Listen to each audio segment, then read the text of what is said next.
ahí el título, preguntas de examen.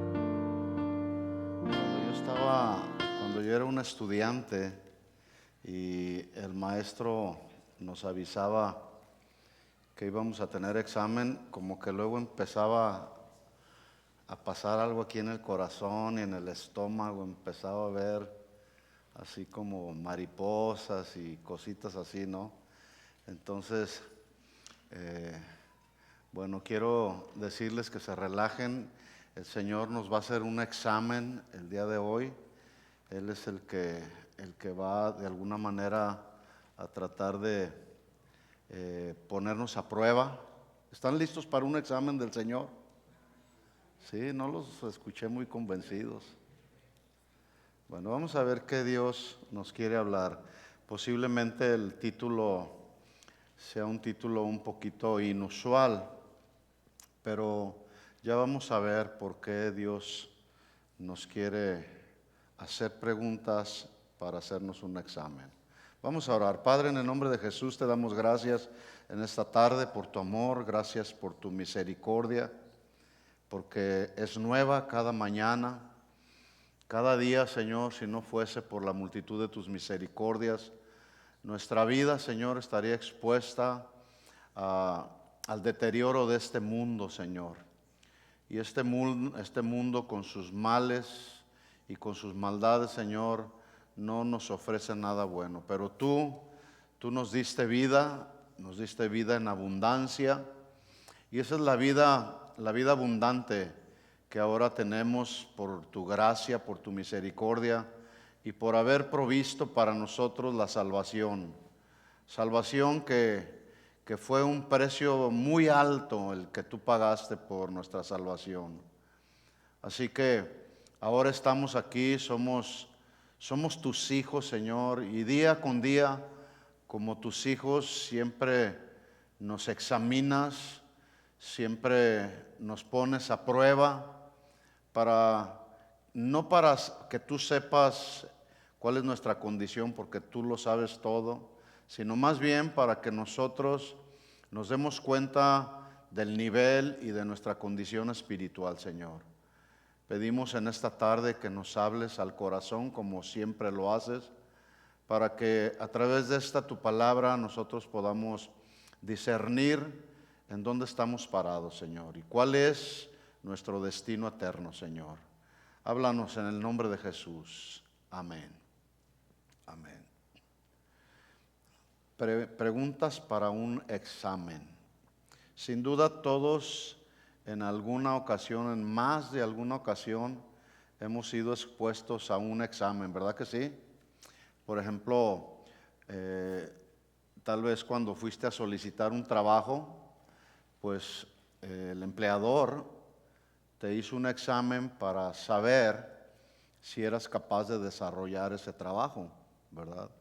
Cuando fuiste a sacar tu licencia de conducir, pues estudiamos un examen y luego lo aplicamos, hicimos el examen, y el examen para obtener la licencia de conducir pues es teórico, pero también es práctico, ¿verdad? Los que ya tienen una ciudadanía, pues también un día nos expusimos, ¿verdad?, a un examen, ¿sí? Un examen para obtener pues ese privilegio. Los exámenes, cuando yo era estudiante, hubo ocasiones en que los exámenes nos los hacían orales. El maestro nos hacía preguntas y nosotros no teníamos que escribir o sacar el acordeón y dar la respuesta. No, ahí no había oportunidad de sacar un acordeón, ¿verdad? Ahí era la respuesta que estaba aquí en nuestra mente, en nuestro corazón, y lo respondíamos. Algunos otros exámenes pues son escritos, y como ya lo mencioné también, hay exámenes prácticos. ¿Qué debe hacerse antes y durante un examen? ¿Alguien sabe lo que se debe de hacer antes del examen y durante el examen? Voy a estar preguntándoles para que juntos vayamos armando este mensaje, ¿de acuerdo? Entonces siéntanse con libertad para dar alguna respuesta. Y acuérdense que las preguntas son buenas, pero las respuestas son mejores porque nos ayudan precisamente a saber dónde estamos. Entonces, la pregunta es, ¿qué es lo que un estudiante, un alumno, una persona debe hacer antes del examen y durante el examen? Primero, estudiar. Antes del examen, pues hay que prepararnos y prepararnos con responsabilidad, ¿sí? Y durante el examen, ¿qué se tiene que hacer? Durante el examen. Ya estás en el examen. Imagínate que ahorita estás ya en el examen y yo te entrego una hoja y te doy una serie de preguntas. ¿Qué tienes que hacer? Leer cuidadosamente cada pregunta. En otras palabras, prestarle atención a la pregunta, ¿sí? Siguiente pregunta. ¿Cuál es el propósito por el cual cada uno de nosotros somos expuestos en diferentes áreas a un examen? ¿Cuál será el propósito de un examen? Aprender, ¿qué más? Para ser evaluados. Para ser evaluados. No, un examen nos sirve para evaluarnos, ¿sí? Y en esa evaluación, cada uno de nosotros vamos determinando el nivel de conocimiento que el alumno o que el evaluado tiene, ¿sí? Estoy dando esta pequeña introducción porque luego tenemos que aplicarlo a la vida cristiana, porque ese es el propósito. Yo no vengo aquí a enseñarles una clase de pedagogía, ¿no? Que es lo que enseñan los maestros de la escuela, en la academia, ¿no? Entonces, mientras yo voy a estar compartiendo el mensaje, yo quiero que ustedes vayan evaluando su vida. Cuando yo estaba estudiando en estos días este mensaje, yo tuve que hacer eso, evaluar mi vida. Cada que yo me expongo a la palabra de Dios, somos evaluados. Entonces, y en ese sentido, como yo oraba, entonces nos damos cuenta, no nosotros, el propósito es que nosotros nos demos cuenta de nuestro nivel, porque Dios ya lo sabe. Dios conoce todo de ti y de mí, ¿sí? A Él no podemos engañarlo. Él lo conoce todo, pero es necesario que nosotros seamos evaluados y nos demos cuenta cuál es nuestro nivel en la vida cristiana, nuestro nivel espiritual. Y en ese sentido, entonces, en base a esa evaluación, cada uno de nosotros vamos determinando si vamos por el camino correcto de la vida cristiana o hay áreas en nuestra vida que necesitamos corregir, que regularmente sí las hay, casi siempre. Yo creo que no hay persona cristiana quien pueda decir, yo ya la hice toda, o sea, yo ya no tengo pecados, yo soy perfecto. No hay nadie perfecto, no habemos nadie, ¿verdad?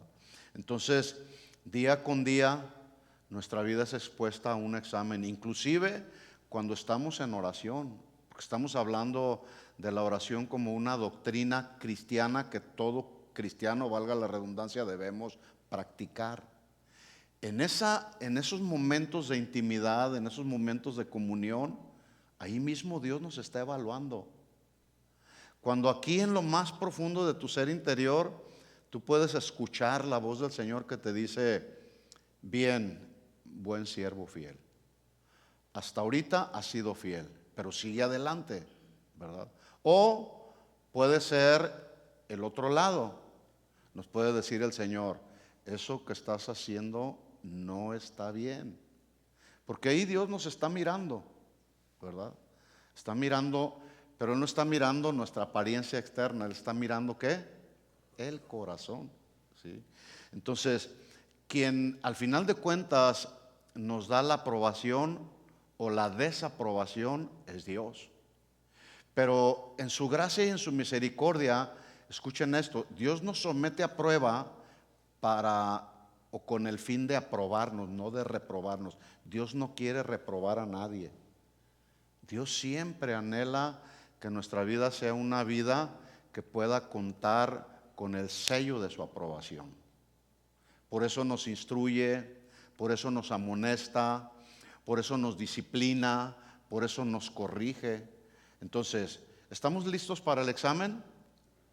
¿Sí? Ok. Escuche las palabras de David. A mí me impresiona.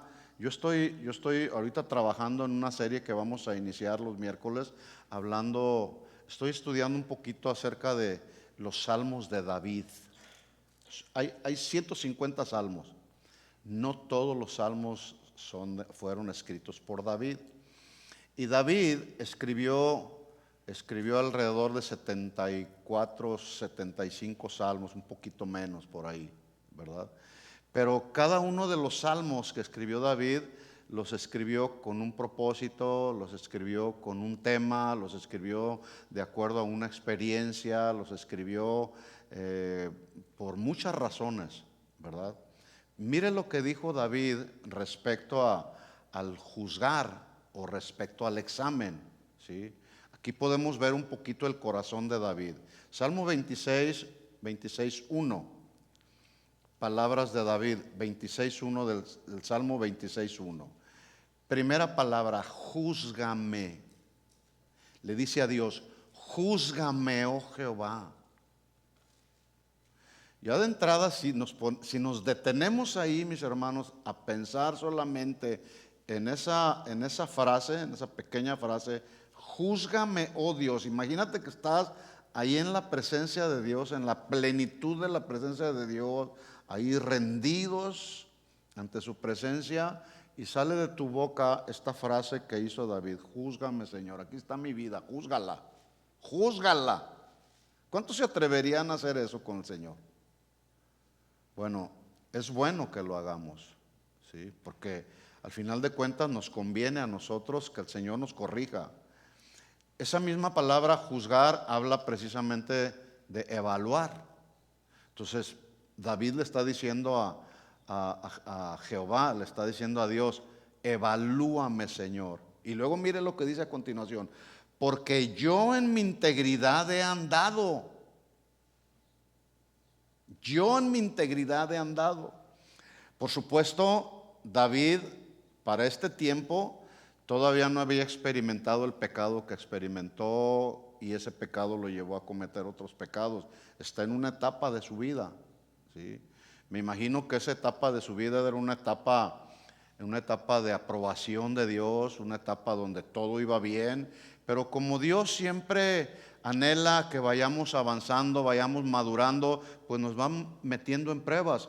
Y nada más y nada menos el pecado que cometió David fue una prueba que se le presentó ahí que no supo superar, reprobado. Sin embargo, David, como ya todos sabemos, se arrepintió, y de ahí surgió el Salmo 51, ¿sí? Pero aquí entonces David todavía no llega a ese punto de cometer ese pecado y todas las mentiras que le siguieron a ese pecado. Entonces dice: evalúame porque yo en mi integridad he andado. Ahora, aquí, o sea, tenemos que aplicar, porque estamos hablando de un examen para nosotros, ¿no? Tú pudieras decirle al Señor así: Señor, yo he andado en integridad. ¿Pudieras decirle al Señor? No tienen que responderme, porque yo estoy tratando a través de la palabra que cada uno de nosotros meditemos. ¿Meditemos en qué? Pues en nuestros caminos, en nuestro andar diario. Yo en mi integridad he andado. Es decir, ahí en tu trabajo la gente sabe que eres un hombre honesto, una mujer honesta. En tu casa, tus vecinos saben que eres un hombre, una mujer honesta, un hombre de integridad, una persona en la que se puede confiar, ¿sí? Y si no, bueno, aquí está el Señor hablando al corazón para corregir esas áreas. Y si no hay integridad en nuestra vida, pues busquémosla, porque a veces se nos hace tan fácil echar mentiras. Y nosotros mismos nos justificamos. Es una mentirita piadosa. No hay mentiras piadosas. La mentira, en el griego, en el hebreo y en cualquier idioma, mentira es mentira. ¿Sí o no? Así que, o algún pensamiento que nos viene a la mente, que ya nos robó la vida de santidad o la vida de comunión con el Señor. No sé a cuántos les ha pasado, a mí me ha sucedido que de repente estamos en nuestro tiempo de comunión con el Señor y vienen pensamientos que no son muy agradables. Pero ahí está la lucha del cristiano, aún en nuestros mismos tiempos de oración. Entonces dice David, yo en mi integridad he andado. Mire la segunda parte. He confiado a sí mismo en Jehová sin titubear. Sin titubear. ¿Tú confías completamente en Dios a este momento de tu vida? ¿Sí? En la condición, en la situación familiar, laboral en la que te encuentras, tu confianza está depositada en Dios así, sin titubear, sin decir, pues quién sabe, a lo mejor puede ser que confíe en Él, porque así era el pueblo de Israel. El pueblo de Israel no entró al desierto nomás porque a Dios se le antojó meterlos al desierto. Había un propósito. ¿Cuál era el propósito? Que Israel primero se desintoxicara de la idolatría que traía. Segundo, que conocieran de una manera más profunda a Dios. Y la manera como Dios tenía que tratar con el pueblo de Israel era sometiéndolo a diferentes pruebas. Pero en la mayoría de las pruebas a las que fue sometido el pueblo de Israel resultaron reprobados. Y una ocasión se encontraron cuestionando a Dios y diciéndole al Señor, Señor, ¿será posible que tú nos puedas dar alimento en medio de este desierto? Estaban dudando, estaban titubeando titubeando de su confianza en Dios, cuando Dios los había sacado de una manera tremendamente milagrosa. ¿Sí? Hasta el día de hoy jamás se ha vuelto a ver otro milagro de el mar se abre como se abrió para el pueblo de Israel. Y el Israel de aquel tiempo pasó en seco. Entonces, y aquí David está hablando palabras muy, muy desafiantes, ¿eh? No sé si a ustedes les parecen, pero para mí me parecen palabras muy desafiantes. He confiado a sí mismo en Jehová sin titubear. Versículo 2. Por lo tanto, como he andado en integridad y confío en ti sin titubear, bueno, Señor, entonces escudriñame, ¿verdad?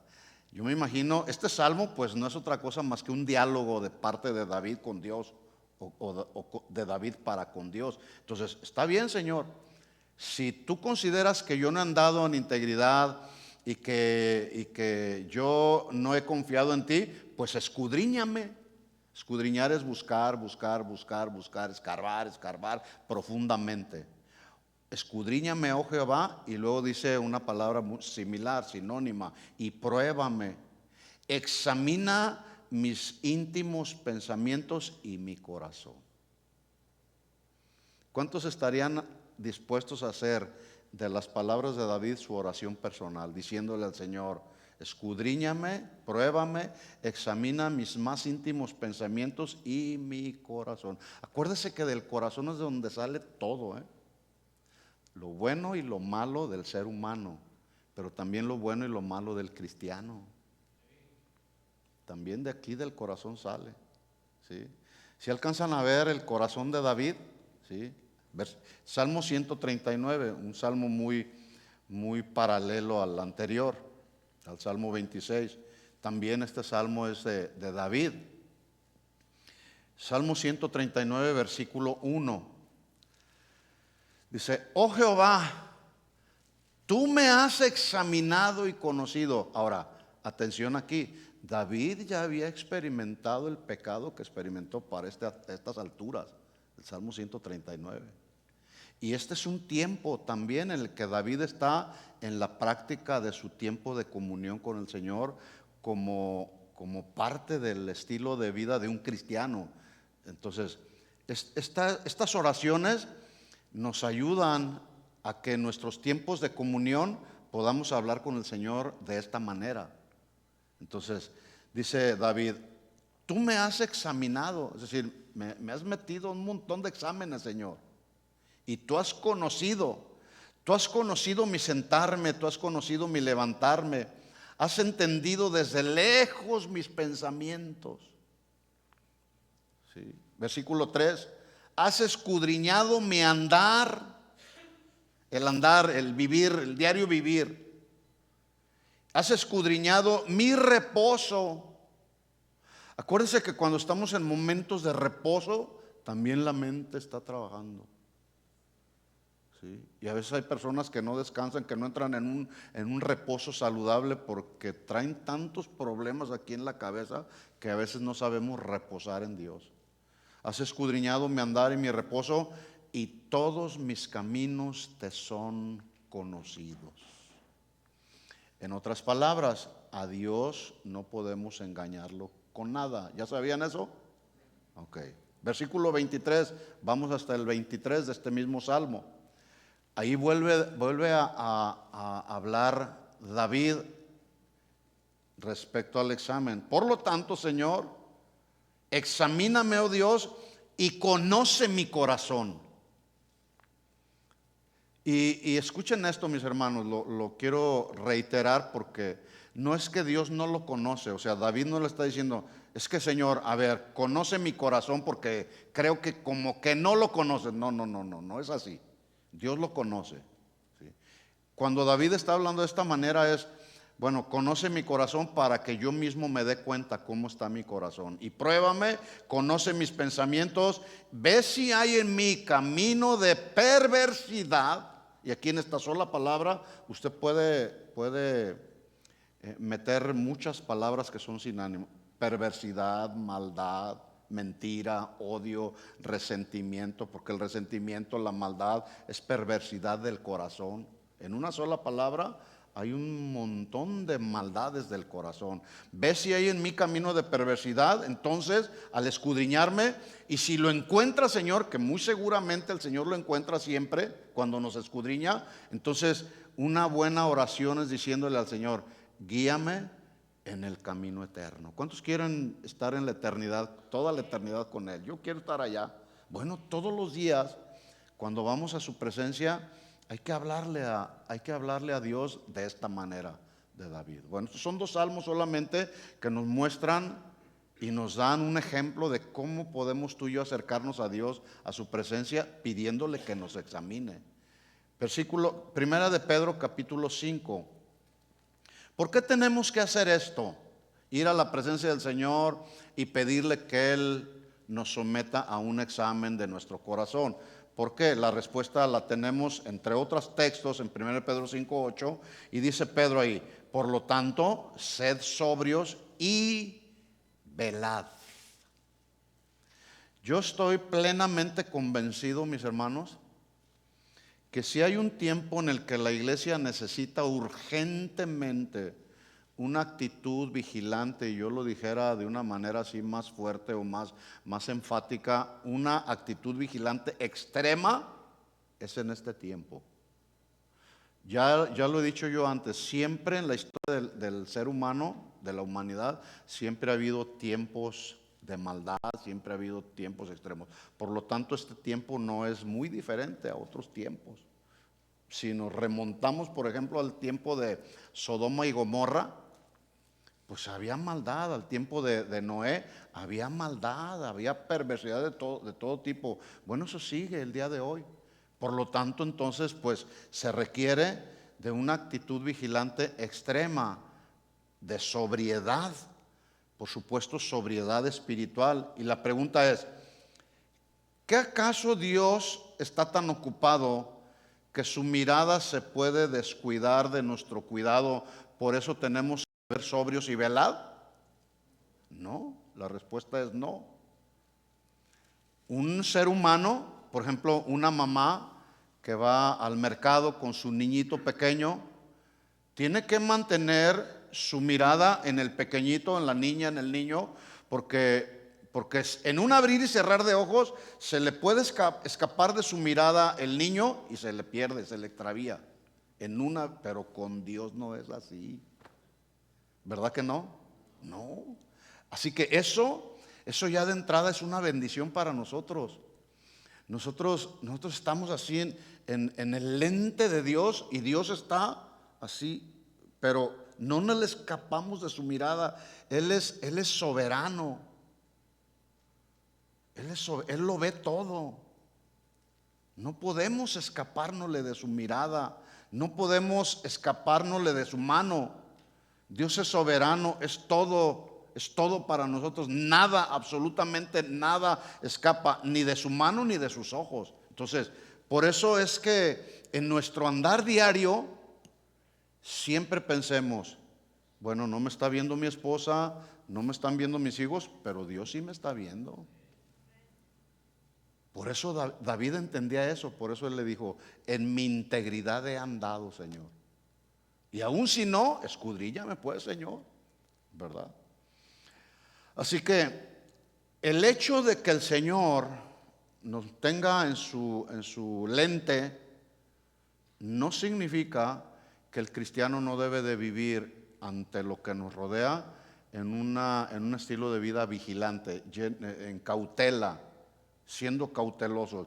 ¿Por qué? Porque nuestro adversario, el diablo, dice ahí el texto, 1 Pedro 5:8, anda como león rugiente buscando a quien comerse, a quien devorar. ¿Y a quién crees que se va a devorar? Al que se descuida, al que se desconecta, al que anda cavilando entre dos pensamientos, al que anda aquí y allá con un montón de cosas, descuidado completamente. Satanás, junto con sus fuerzas infernales, siempre se mantiene activo, no descansa, está buscando. Escuchen esto, mis hermanos. Por eso yo decía hace un momento, si hay un tiempo en el que los cristianos necesitamos vivir extremadamente en una actitud vigilante, es ahora. Porque él anda activo buscando una oportunidad, cualquier oportunidad de descuido de cada uno de nosotros para ponernos frente a una tentación, y esa tentación nos haga caer en cualquier pecado, por ejemplo, del desánimo, de lujuria, de lo que sea. Ahí anda buscando, así anda. ¿Has visto un animal desesperado? ¿Has visto un animal buscando a su presa? Anda desesperado, anda hasta jadeando, anda tratando de buscar su presa para saciar el hambre. Así anda el diablo, y peor. ¿Te vas a dejar devorar por el diablo? Bueno, escuchen esto. Cuando el diablo no puede con nosotros, va a ir contra tus hijos. Cuidado con eso. O contra tus seres queridos, los que amas. Por eso también los que somos cabeza del hogar necesitamos mantenernos resguardando a los que están junto con nosotros. Se está devorando el enemigo. Escuchen, el enemigo hoy por hoy está devorando no solamente cristianos nominales de una congregación como esta o como cualquier otra. Está devorando pastores, predicadores, ministros, líderes de alabanza, ¿sí? Que se descuidaron en un momento, se descuidaron. Y de eso se aprovechó Satanás. Ahorita hay una serie de escándalos, mis hermanos, entre cristianos. Y obviamente es mucho más notable un escándalo de un predicador que ya cayó en adulterio, que ya defraudó a la congregación con malos manejos del dinero, etcétera. Hay una serie de cosas que están sucediendo. Por eso yo estoy enfatizando en esto. Cada uno de nosotros necesitamos preguntarnos y evaluarnos cómo está nuestra condición espiritual, porque ninguno de nosotros estamos exentos. Ninguno de nosotros ya la hicimos, ¿verdad que no? Pablo decía, no pretendo haberlo alcanzado ya todo. No, pero prosigo a la meta. Porque Pablo sabía que había una lucha con esta carne. Y la habrá y seguirá la lucha con nuestra carne hasta que no nos vayamos con el Señor. Entonces, El diablo está devorando pastores, ministros, líderes de alabanza que se descuidaron. Escuchen esto, mis hermanos. Descuidaron la práctica de una de las doctrinas más importantes de la vida cristiana, que es la oración. Se descuidó, se tuvo en poco. No pasa nada, lo tengo todo bajo control, ¿sí? Bueno, a este peligro precisamente del descuido de la práctica de esta doctrina fundamental del cristianismo, que es la oración, a este peligro se refirieron los 12 discípulos cuando en Hechos capítulo 6, versículo 2, se levantan los discípulos. Jesús ya había partido, ya no estaba Judas con ellos, ya había un sustituto de Judas. Entonces, en Hechos capítulo 6, se levantan los discípulos y dicen: no es justo o no es conveniente que nosotros, escuchen esto, que nosotros dejemos la palabra de Dios para servir a las mesas.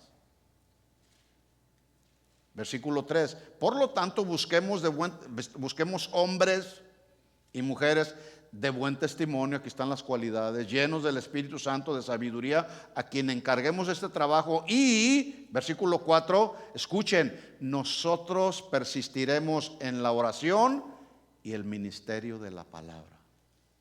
Pregunta: ¿será importante la oración? Sumamente importante, mis hermanos. Sumamente importante. Por lo tanto, no demos tregua, mis hermanos. A la verdad, Jesús dijo: el espíritu está dispuesto, pero la carne es débil, ¿sí? Así que Satanás anda alrededor buscando a quien devorar, pero les tengo buenas noticias. Versículo 9: a ese que anda buscando a quien devorar, lo podemos resistir, podemos oponernos a él firmes en la fe. Viene firmeza a tu fe, a tu vida cristiana, cuando tenemos comunión con el Señor. Cuando nuestra comunión y nuestra práctica de la oración se descuidan, entonces viene debilidad, ¿sí? Viene ligereza a nuestra vida cristiana. Así que entonces, el tema pues que estamos hablando es preguntas de examen. La palabra es útil para examinarnos, ¿sí o no? Yo espero que hayas escudriñado hoy la Biblia y hayas sido expuesto a un examen. Yo todos los días les mando una meditación, es parte de mi devocional. Tengo una meditación de la palabra donde Dios siempre me habla y la mando con los del grupo de intercesión y se las mando ahí. ¿Para qué? Para que juntos, no es una meditación por meditar o un escrito nomás por escribirlo. No, es para meditar en nuestros caminos, para examinarnos a nosotros mismos. Entonces, la palabra es útil para examinarnos durante el tiempo que tenemos de comunión con el Señor, hablarle lo que hay en nuestro corazón, preguntarle al Señor: Señor, estoy caminando en integridad, mis pensamientos te agradan, Señor, mi vida te está haciendo honorable, de honra, y ten por seguro que Dios te va a decir, ¿sí? Pablo le dijo a los corintios en su segunda carta, capítulo 13, versículo 5, le dijo, segunda de Corintios 13, 5, examínense ustedes mismos. Mire lo que les dice: si están en la fe, que significa si están en la vida cristiana, y pruébense a ustedes mismos. Y luego, mire, les hace una pregunta del examen. Primero les dice: examínense, a ver si están en la fe. Por cierto, ¿estás seguro que estás en la fe, en el camino correcto? Una ocasión, un hombre venía a la congregación y de repente se esfumó. Lo llamé, lo busqué y lo dije, me respondió y me dijo: me di cuenta que no estaba en el camino correcto. Se fue con los testigos de Jehová. Wow. Bueno, para él, según su criterio muy personal, se fue a una secta, los testigos de Jehová. Sí. Y es muy triste, ¿verdad? Entonces Pablo les exhorta a los corintios y les dice: bueno, examínense, ¿están en la fe? Pregunta, ¿no conocen o no se conocen a ustedes mismos? ¿No saben que Jesucristo está en vosotros? Otras dos versiones leen este texto de la siguiente manera. Pablo exhortándoles, haciéndoles esta pregunta: a ver, Corintios, examínense ustedes mismos. ¿Se echa de ver que Cristo está en ustedes? Ya cambia, ¿se fijan? ¿Se echa de ver que Cristo está en ustedes? La otra versión dice: ¿otros ven a Cristo en ustedes? Ahí está el examen, ¿sí? Ahí están estas preguntas que nos ayudan a evaluar. Por ejemplo, si lo ponemos en nuestro contexto diario, tu esposa, varón, ¿ve a Cristo en ti? ¿Tu esposa echa de ver que Cristo es tu Señor? En tu trabajo, tus compañeros de trabajo echan de ver que Cristo está en tu corazón, que es tu Señor, ¿sí? Y luego termina Pablo diciendo, el texto dice: y si no se ve que Cristo está en ustedes, entonces están reprobados. Ahora, yo me puse, cuando estaba leyendo este texto, me puse a pensar, bueno, ¿por qué Pablo les hace ese cuestionamiento, esa exhortación? Bueno, lo que estaba sucediendo es que los corintios creían que su fe era genuina y el ministerio apostólico de Pablo era falso. Entonces lo estaban acusando y lo estaban señalando, diciéndole: no, se me hace que tú eres de esos falsos apóstoles. Nuestra fe sí es genuina, es de veras. Entonces Pablo, escuchen, Pablo fue padre espiritual de ellos. Ellos conocieron a Jesús y recibieron la salvación por causa del mensaje del evangelio que Pablo les predicó. En otras palabras, los corintios eran hijos espirituales de Pablo. Pero en este momento como que se les había olvidado, algo pasó en su mente, ¿sí? Bueno, entonces Pablo los confronta tratando de ubicarlos y les dice: bueno, si ustedes suponen que mi apostolado es fraudulento, entonces también su fe es falsa, porque ustedes son mis hijos. Como cuando luego el hijo dice: yo no te pedí que me trajeras al mundo. Y sí lo dicen. ¿Para qué me trajiste a este mundo? Yo no soy tu hijo. O parece como que no soy tu hijo. Bueno, pues entonces, ¿de qué se trata, no? ¿Se fijan cómo la incongruencia a veces de los hijos, la ingratitud de los hijos? Entonces Pablo los está ubicando. Bueno, si ustedes dicen que mi apostolado, mi paternidad espiritual no es genuina, pues entonces ustedes son hijos bastardos o no son mis hijos espirituales. Eso está fuerte, pero Pablo los estaba tratando de ubicar. Así que les dice Pablo: si la autenticidad, estoy parafraseando, ¿no? Si la autenticidad de su salvación es falsa, pues entonces también yo soy un apóstol falso. Pero no, ustedes tienen la autenticidad de su salvación y esa autenticidad de su salvación es prueba de la autenticidad de mi ministerio como apóstol. ¿Sí se entiende el principio? Eso era lo que estaba pasando. Por eso Pablo les dice entonces: bueno, examínense. Si ustedes mismos están en la fe, pruébense para que sepan qué tan auténtico o genuino es su cristianismo, ¿sí?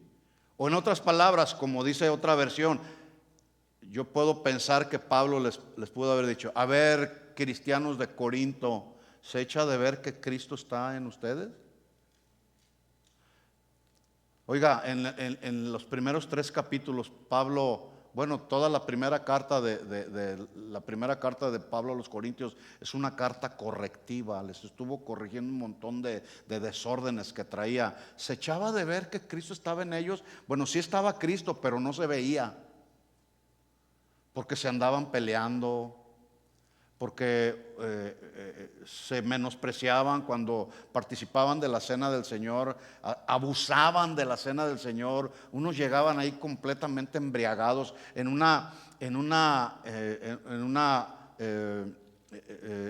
en un momento tan sublime como es el recordar el sacrificio de Jesús en la cruz del Calvario con los dos elementos, el jugo de la uva y el pan, estos lo menospreciaban, llegando ebrios completamente y sintiéndose más unos que otros. Se demandaban en las cortes, porque muchos desórdenes que había con los cristianos, se veía que Cristo estaba en ellos, no.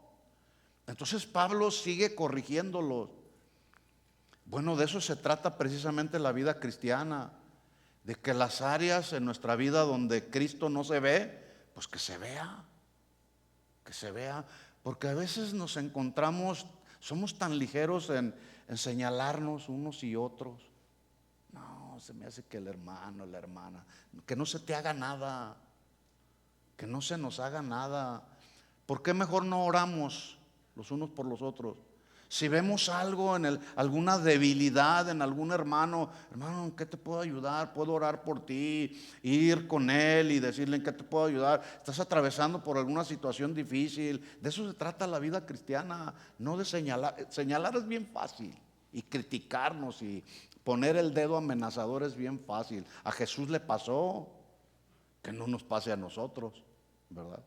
Así que es justo en este tiempo de tanta, lo pongo así, de tanta revolución social que hay, de tanta revolución moral que hay, de tanta manipulación eclesiástica que hay, es cuando se necesita que Cristo se vea en nosotros de una manera genuina, no aparente, no aparente. Si no somos genuinos en nuestro caminar diario con el Señor, entonces somos cristianos artificiales que no tienen vida, ¿sí? Así que las tentaciones se están presentando de maneras muy diversas, ¿sí o no? Se están presentando de una manera muy diversas. Algunas son muy evidentes, tú las puedes ver claramente y puedes detectar claramente: esta es una tentación. Cuidado. ¿Qué tienes que hacer con la tentación? Sacarle la vuelta, resistirla. Hay otras tentaciones que se presentan de manera muy elocuente, a veces detrás de un púlpito, o a veces detrás en un salón de clase, etcétera. Se presentan ahí tentaciones muy elocuentes. Bueno, el día de hoy hay falsos maestros. Alguien por ahí me mandó un video, no sé si ustedes lo vieron. Hay una iglesia, y a mí yo dije, yo no sé si esto es realmente verdadero. Están vendiendo pedacitos del cielo, $100 el metro cuadrado, baratos para que se acaben pronto, decía ahí. Así lo dijeron, ¿verdad que sí? ¿Pueden ustedes creer eso? Da risa, pero es cierto. Yo no sé si sea realmente verdadero. El problema no es precisamente la mentira. A todas luces se ve que es una mentira impresionante. El problema es que hay gente que está comprando su pedacito.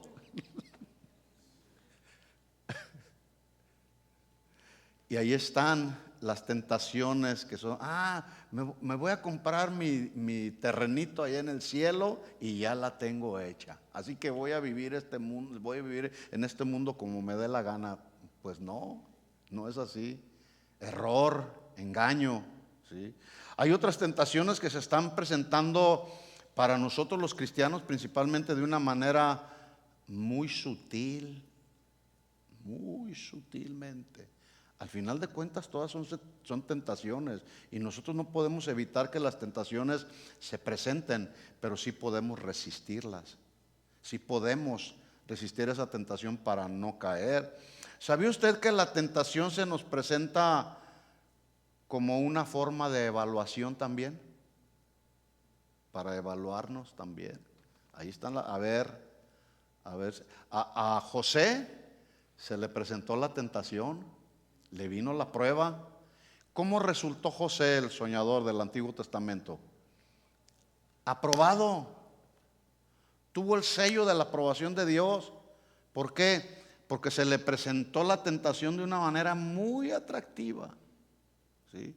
Que lo quiso atrapar. Pero ¿qué hizo José?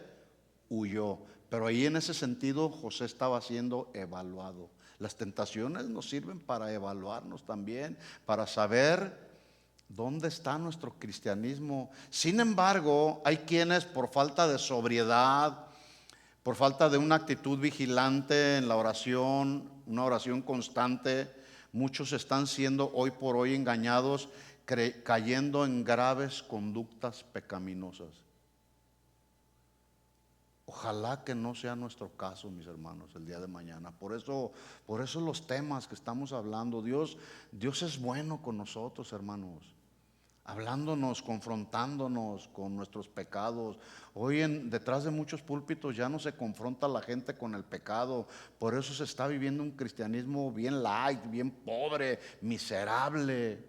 No tiene fuerza espiritual. Y hay gente que está llegando a congregaciones pensando que ese es el cristianismo, cuando se les está manipulando. No saben, ellos piensan que van a una eternidad con el Señor, pero lo que no saben es que van a una eternidad sin Cristo. ¿Sí? Hay gente en muchas congregaciones que no han nacido de nuevo. ¿Sí? Entonces, suponiendo, algunos están cayendo en graves conductas pecaminosas, suponiendo, escuchen esto, que porque no pasa nada todo está bien. Pues lo voy a seguir haciendo, al cabo no pasa nada. Lo que se ignora es que si no ha pasado nada, es porque Dios en su gracia y en su misericordia nos está dando la oportunidad de arrepentirnos, ¿sí o no? ¿Sí o no? Así que dice 1 Corintios 10:12, dice Pablo, hablándole otra vez a los corintios, les dice: el que piensa estar firme, el que piensa, ¿cuántos piensan estar firmes hasta el final? Díganlo. Yo me comprometo a seguir firme. Bueno, mira lo que dice a continuación: mira que no caiga. Mirar nuestras conductas, nuestros pensamientos. Ese mirar habla de evaluarnos. A ver, ¿cómo estoy, Señor? Nos evaluamos a través de la palabra, nos evaluamos a través de estar en su presencia. ¿Cómo estoy, Señor? ¿Sí? Y el que piensa estar firme, mira que no caiga, significa no te confíes. No te confíes en que como Dios nos protege, como Dios nos estamos en el hueco de la mano del Señor, no te confíes completamente. Sí, estamos en la mano del Señor, Él es nuestro Padre, Él nos cuida, pero escuchen, mantengámonos alertas porque Satanás anda como león rugiente. Hay que mantenernos siempre fervientes en el Espíritu, bien encendidos en el Señor. Yo le digo al Señor, Señor, que tu Espíritu Santo me guíe, que tu Espíritu Santo me gobierne, que tu Espíritu Santo me controle todos los días. Y si no, aquí está mi esposa para decirme: hey, cálmate, aquí está mi freno de mano, ¿verdad? Y ese es el trabajo de una esposa, por cierto, para las esposas, ¿verdad? La esposa, cuando dice la Biblia ayuda idónea, es precisamente aquella persona que se pone de frente con la cabeza, que es el hogar, y con respeto, con amor. Pero eso no está bien, eso que estás haciendo. Y el ejemplo que yo siempre he puesto, el pecado de Ananías y Zafira, ¿sí? Que vendieron una heredad y sustrajeron del precio, y su pecado no fue que robaron, su pecado fue que engañaron a Dios, pretendieron engañar a Dios a través del Espíritu Santo. Pero ahí el problema es que cuando llega Ananías con Pedro y le dice: oye, Ananías, ¿por qué permitiste eso en tu corazón? Y ahí quedó, ahí murió. Y luego llega Zafira, ¿verdad? Y ¿dónde está Ananías? Pues mira, ahorita se lo acaban de llevar ahí.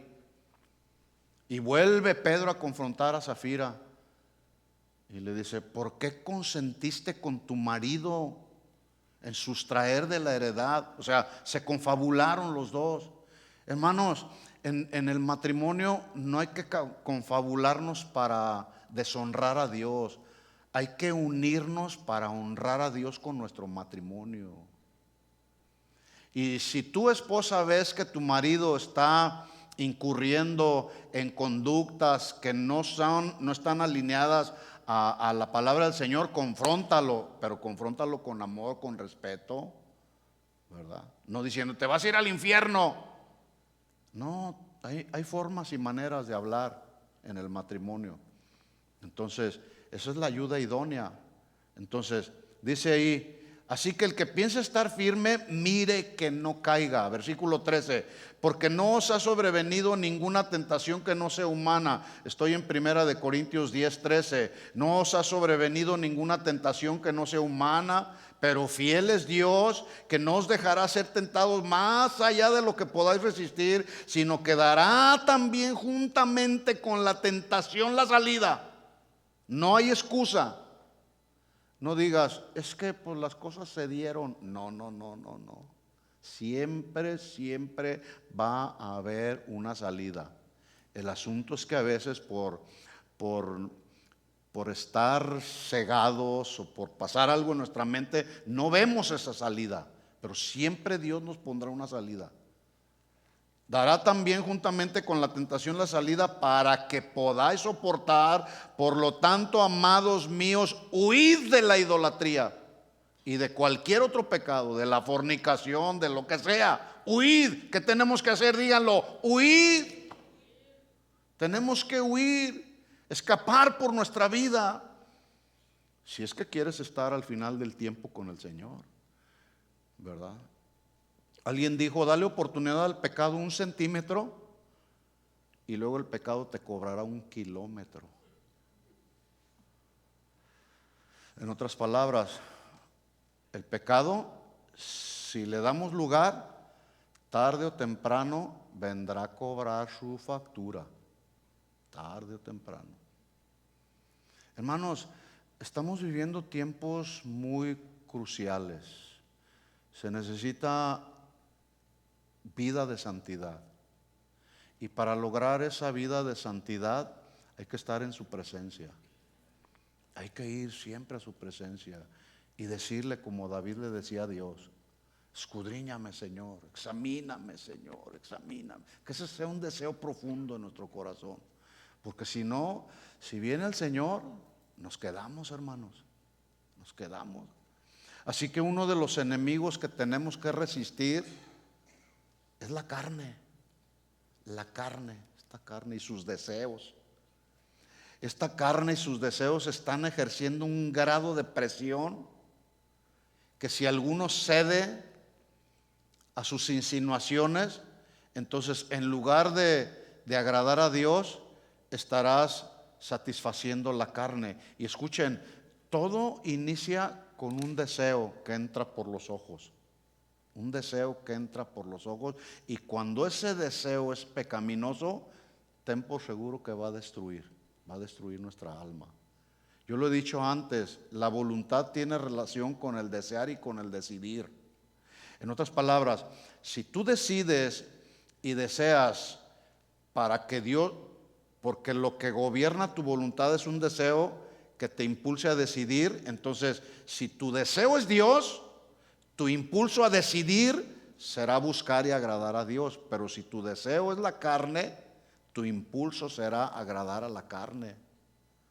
Entonces, tenemos que someter nuestra voluntad al Señor, porque el enemigo va a buscar cualquier oportunidad o cualquier debilidad para alejarnos del Señor. Sin embargo, la oración, que es una de las doctrinas que todos debemos practicar, nos ayudan a mantenernos conectados con la fuente de nuestra protección. Además, la oración es un arma de nuestra milicia.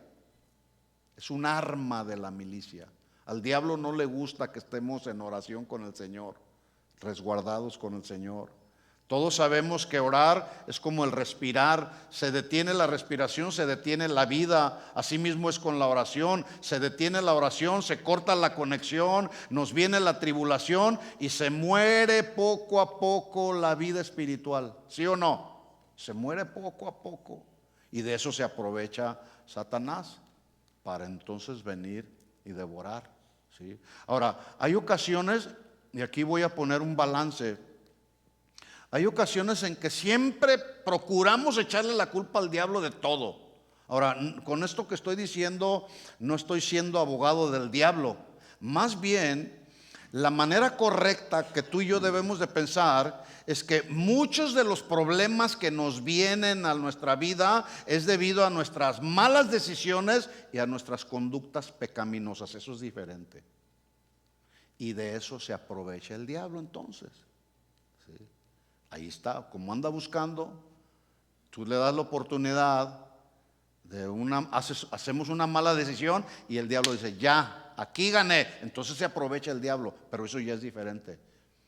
Entonces, por eso cuando hagamos decisiones o tengamos necesidad de hacer una decisión, vamos a preguntarle a Dios, Señor, ¿es tu voluntad? ¿Es tu voluntad? O cuando analicemos, evaluemos nuestras conductas, porque si no, entonces Satanás se aprovechará de nosotros. Yo lo dije anteriormente, no es que tenemos un solo enemigo, que es Satanás, tenemos tres. Es Satanás, es el mundo y es esta carne. Tres enemigos. Son enemigos que pretenden conectar nuestra conexión con la fuente de nuestra provisión espiritual. Ese es el trabajo de Satanás. Y escuchen esto, Dios no está jugando a la iglesia. Satanás tampoco está jugando. Los dos están trabajando de manera muy seria. A mí me impresiona la experiencia de un hombre en la Biblia que a mí me parece un hombre, bueno, él fue un profeta, me refiero al profeta Elías. Ustedes estudian un poquito la historia del profeta Elías. Era un hombre que tenía un oído espiritual muy agudo. Era muy sensible a la voz de Dios. Se narra en Primera de Reyes 19 que una ocasión Elías le vino un tremendo temor debido a que prestó su oído, ese oído tan agudo que tenía, lo prestó para la amenaza malvada de una mujer llamada Jezabel, que le dijo, te voy a matar. Así como tú asesinaste a todos mis brujos y a todos los profetas de Baal, permitió que esas palabras entraran a su corazón, y eso primero lo llevaron a este tremendo profeta de Dios, lo llevaron. Escuchen, por eso es muy importante aprender a saber qué estamos oyendo cada día. Que no prestemos nuestros oídos a lo que se está oyendo en este mundo. Acabo de oír una noticia que anda por ahí un asteroide que el 3 de octubre de no sé qué, ustedes van a ver, van a ver, apenas acaba de salir la noticia, que un asteroide que ya apareció en el 2015, creo, en el 2007, y no pasó nada, pero hay riesgo de que si este asteroide choca con la Tierra o tiene un impacto con la Tierra, puede causar estragos en el planeta Tierra, no completamente. Bueno, de eso se va a agarrar mucha gente para decir, cuidado, tienen que ir al súper y hacerse de provisiones y a promover todo un caos en la mente y en el corazón de la gente. Y los que no son cristianos, bueno, ellos se van a atemorizar, pero lo tremendo es que hay cristianos que se atemorizan y ahí andan igual que los demás de la gente del mundo, aterrorizados porque prestaron el oído, ¿sí? Y a las cosas que no convienen, antes que prestar el oído a lo que dice Dios en su palabra. Bueno, cuando yo estaba escuchando esa noticia, yo dije, bueno, si acaso ese asteroide cayera aquí en Estados Unidos y causa estragos, pues ya nos vamos con el Señor, ¿no? Adiós, mundo cruel, ya no te veré. Qué bendición, ¿no? Pero la gente se atemoriza. Eso le pasó al tremendo profeta de Dios, Elías.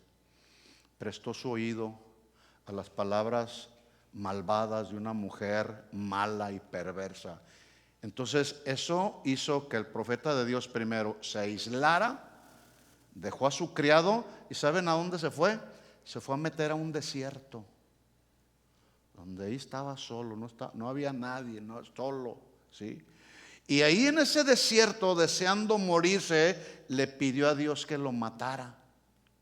Fíjense hasta dónde puede llevar el prestar oído a palabras que no convienen, ¿sí?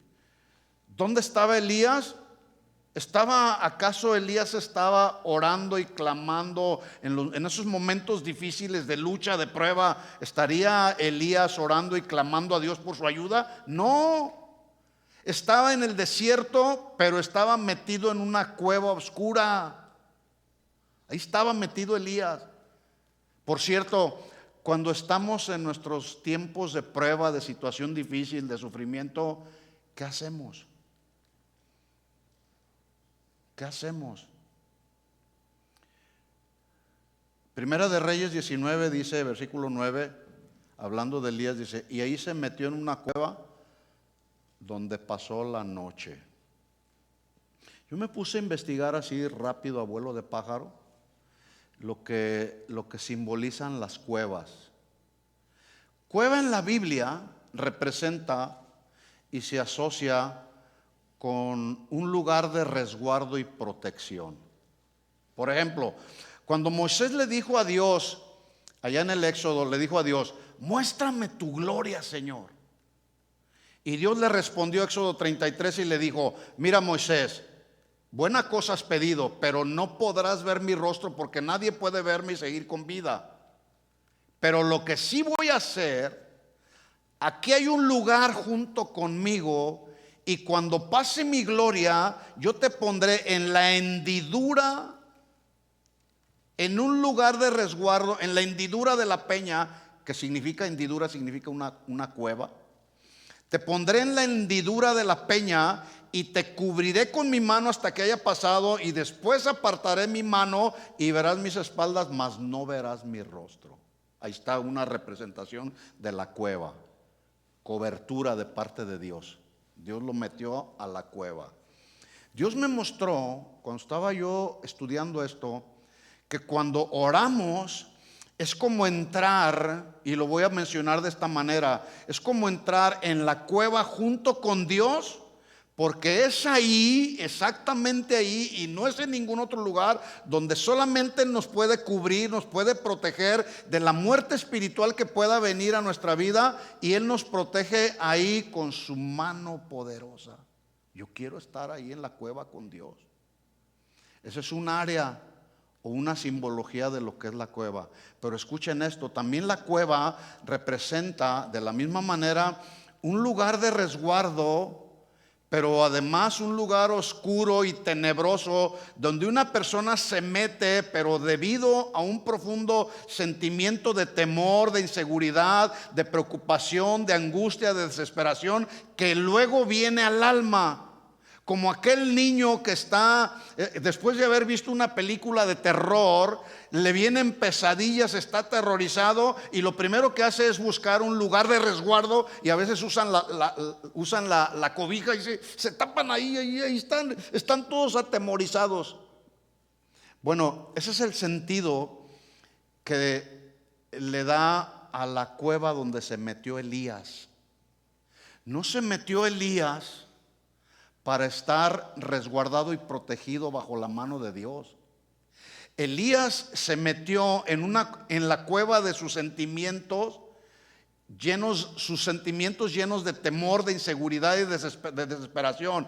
Y desde ahí, desde esa cueva donde estaba metido Elías, una cueva a la cual no nos conviene entrar a ti y a mí, desde ahí le hace una pregunta para ponerlo en un examen. Pero esta pregunta que Dios le hace a Elías es una pregunta con un tono de reproche, y le dice en el versículo 9, 19:9, en la parte B, le dice: ¿qué haces ahí, Elías? ¿O qué haces ahí, Elías? Y él respondió: he sentido un vivo celo por Jehová, Dios de los ejércitos, porque los hijos de Israel han dejado tu pacto, han derribado tus altares, han matado a espada a tus profetas, y solo yo he quedado, y me buscan para quitarme la vida. Aparentemente la respuesta de Elías sonaba bien, pero su respuesta fue una respuesta para justificar la razón por la cual se había metido a una cueva, a la cueva de sus sentimientos y de sus temores e inseguridades, ¿sí? Y como Dios lo sabía, que Dios no estaba en esa cueva resguardándolo a él, por eso es que Dios le dijo, versículo 11, sal fuera y ponte en el monte delante de Jehová. Es decir, sal fuera de esa cueva y ponte en mi presencia, ahí vas a estar seguro. Notemos cómo a Moisés le dijo, te voy a meter en la cueva, ahí estarás resguardado, mi mano te protegerá, nadie te podrá hacer daño. Y a Elías le dijo, salte de la cueva y vente a mi monte, al monte de la presencia. Cuando usted vea por ahí monte, el monte de Dios, siempre simbolizará la presencia de Dios a través de nuestros momentos de intimidad y de comunión con Dios a través de la oración. Por eso le dice, sal de esa cueva de tus sentimientos y ponte en mi presencia. Así que aquí viene la pregunta del examen. ¿En qué tipo de cueva te metes cuando estás en una situación difícil? ¿En la cueva con Dios, donde Dios te protege, o en la cueva de tus sentimientos? Muy diferente, ¿no? Así que es necesario que en nuestros tiempos con Dios le digamos a David, le digamos como dijo David, Salmo 26, júzgame, Señor, porque yo en mi integridad he andado, he confiado asimismo en ti sin titubear. Escudriñame, Señor, y pruébame y examina mis más íntimos pensamientos y examina mi corazón. Amén. Porque es importante preguntar. Hay quienes no les gusta preguntar. Sin embargo, las preguntas son herramientas que debemos utilizar para conocer lo que desconocemos, para resolver lo que no podemos y para identificar lo que no vemos. Hay que ir con Dios. Señor, ¿cómo está mi vida, Señor? No sé cómo está mi vida. Y preguntamos, ¿verdad? Señor, hay una situación en mi vida que no puedo resolver. ¿Cómo le hago, Señor? Tú sí lo sabes, Señor. Hay un problema en mi vida. ¿Cómo lo puedo identificar, Señor? Y créeme que Dios nos va a ayudar a identificar lo que no vemos, pero hay que ir con Él y preguntarle. Amén. Preguntas en medio de un examen. ¿Sí? Así que, ¿cuántos quieren seguir siendo examinados? Aquí voy a detenerme, pero la próxima semana voy a seguir, porque tengo 7 preguntas que nos ayudarán a seguir evaluando la condición de nuestra vida espiritual. Pero esas las vamos a ver la semana que entra, porque ahorita ya no hay tiempo. Se las voy a dejar la primera. ¿Quieren escuchar la primera? Y ahí se las dejo y ustedes la estudian y la próxima semana le damos respuesta. ¿Cuándo fue la última vez que evaluaste con mucha seriedad tu condición y tu nivel espiritual? Que tú fuiste de manera muy seria o tomaste un tiempo ahí, tú solo, ahí en tu lugar de intimidad con el Señor, en tu lugar secreto. ¿Cuándo fuiste con Dios y evaluaste con seriedad tu condición y tu nivel espiritual? Porque esa pregunta, esta primera pregunta, nos debe de llevar a una segunda pregunta, a darle respuesta a una segunda pregunta. Ok, ya evaluaste tu condición y tu nivel espiritual. Entonces, la evaluación que hiciste de tu condición y de tu nivel espiritual te permite darle respuesta a la siguiente pregunta que dice, si tú mueres hoy, ¿estás seguro de ir a la presencia de Dios? Ahí está. La próxima semana vemos de qué se tratan estas 2 preguntas, ¿de acuerdo? Vamos pues a orar y que Dios nos ayude, mis hermanos, que Dios continúe ayudándonos. Les invito a que se pongan de pie.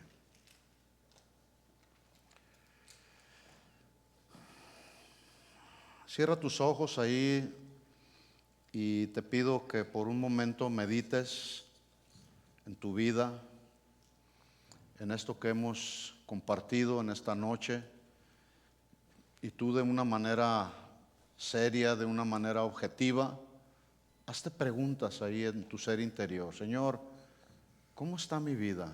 ¿En qué nivel espiritual ves mi vida? ¿Cómo luzco delante de ti, Señor? Escudriñame, como decía David. Pruébame, Señor. Escudriña mis pensamientos, escudriña mi corazón, Señor. Ve si hay en mí camino de iniquidad y líbrame, Señor, y encamíname por tus caminos, Señor. En el nombre de Jesús. Señor, hay cosas en nuestra vida que desconocemos, pero por eso vamos a ti, Señor, para que tú nos juzgues, para que tú nos evalúes, para que tú escudriñes nuestros corazones, para que tú pruebes nuestros más íntimos pensamientos y nuestro corazón. De la abundancia del corazón habla la boca, Señor. Ahí del corazón salen los malos pensamientos, de ahí del corazón salen los hurtos, dijo Jesús. Del corazón sale lo malo, Señor, pero también del corazón sale lo bueno, Señor. Sale la bondad, sale la templanza, sale el fruto del Espíritu, Señor. Ayúdanos, Señor. Aquí está nuestra vida delante de ti, Padre. Gracias por tu palabra, Señor. Gracias por en esta noche hablarnos al corazón a través de diversas preguntas, a través del ejemplo de Elías, un hombre que sabía escuchar con claridad tu voz. Sin embargo, le vino un momento de temor, le vino un momento de inseguridad y se metió en la cueva de sus sentimientos. Pero no así Moisés, Señor. A Moisés tú lo pusiste ahí en la hendidura de la peña, ahí en esa cueva donde tú lo protegiste, donde tú lo resguardaste, Señor. Así queremos estar ahí delante de ti, Señor, junto a ti, ahí en ese lugar de intimidad contigo, donde solamente tú nos puedes proteger, donde solamente tú nos puedes resguardar de todo peligro y de toda maldad, Señor. Ayúdanos, nuestra vida depende de ti, Señor. Queremos confiar plenamente en ti y no apoyarnos en nuestra propia prudencia, Señor. Si hay un tiempo en el que se necesita vivir en extrema cautela, en extrema actitud vigilante, es ahora, Señor, porque Satanás anda como león rugiente buscando a quien devorar. Ayúdanos, Señor. Aquí estamos delante de ti, Señor. Ayúdanos, Señor. No permita, Señor, que nuestra mente y nuestro corazón se desvíen del camino, Señor. En el nombre de Jesús, por tus sendas queremos caminar, Señor. Así que nos ponemos en tus manos, Señor. En el nombre de Jesús, guárdanos y protégenos. Llévanos con bien en esta noche hasta nuestra casa, Señor. Y el día de mañana, Señor, que Cristo se vea en nosotros, Señor. Ahí en nuestro trabajo, alrededor de la gente que nos rodea, Señor. En nuestra familia, nuestra esposa, nuestros hijos, que puedan ver a Cristo reflejado en nosotros, Señor. Te lo pedimos todo esto en el nombre de Jesús. Todos decimos amén, amén. ¿Aprendió algo? Dele un aplauso de alabanza al Señor entonces. Gracias, Señor. Gracias por tu palabra, Señor. Aquí la gloria, Señor. Amén, amén. Si usted no tiene que irse, hay café por allá al final. Lo esperamos y pasemos un tiempo juntos. Que Dios les bendiga. Nos vemos el domingo a la 1 de la tarde.